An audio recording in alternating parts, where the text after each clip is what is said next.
Hey everyone, I'd like to introduce you to Laura Jack. She is the best-selling author of The Compassion Code. This is a course that we've been going through here at Global Sessions and has been super beneficial. How you doing today, Laura? I'm good, Aaron. Thanks for having me. I really wanted to meet with you in person today, but times have changed, so we're meeting online. So going through the Compassion Code Academy, I've learned some amazing tools.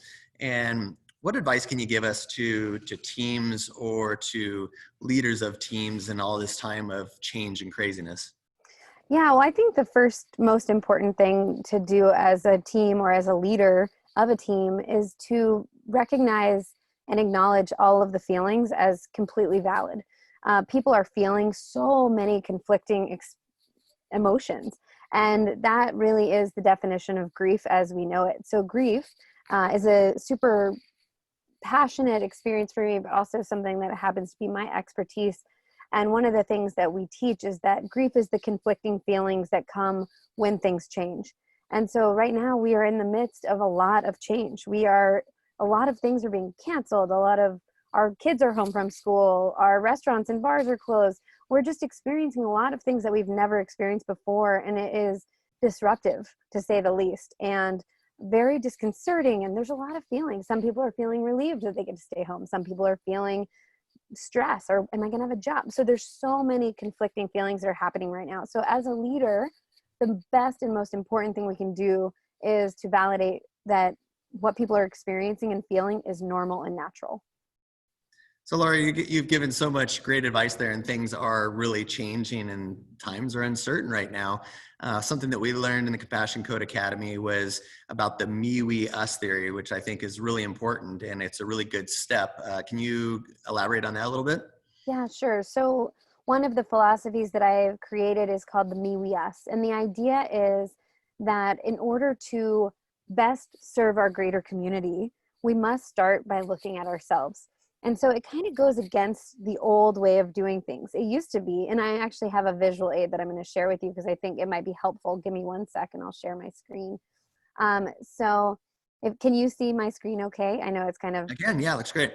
So the old way of doing things, if you look, the triangle's upside down. So the me is at the bottom, the we is in the middle, and the us is at top. And the us has a tremendous amount of real estate, right? Because we're always like thinking outside, think about everybody else, think about the company. And the reality is that if you look at the point at the bottom where the me is sitting, there's not a lot of stability. And so one of the things I teach in Compassion Code Academy is this idea of turning the pyramid upside down. And so then the me is at the bottom still, but now it has a foundation. We have to take care of ourselves first in order to be more supportive to the we.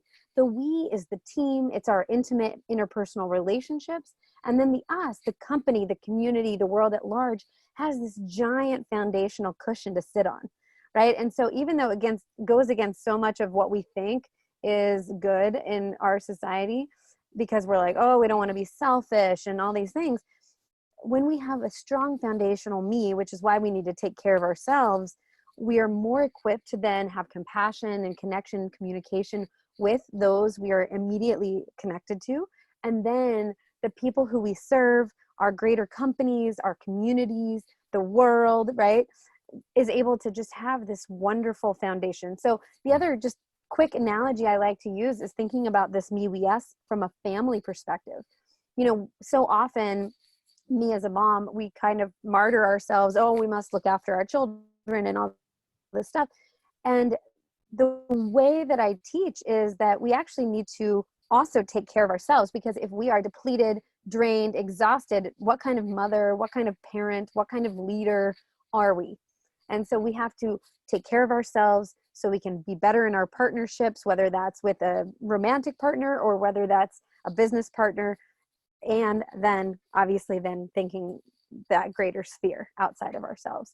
And so it's not to be selfish and not think of others. It's to be taking care of self-compassion so that we have more to give everyone else.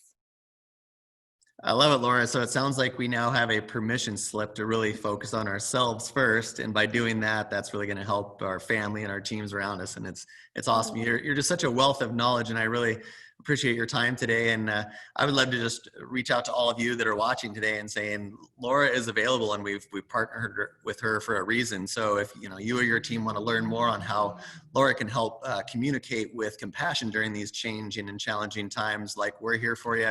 It's all about supporting each other and helping each other in the community. So Laura, thanks for your time. Hope you're all doing well, and we'll talk to you soon. Thank you.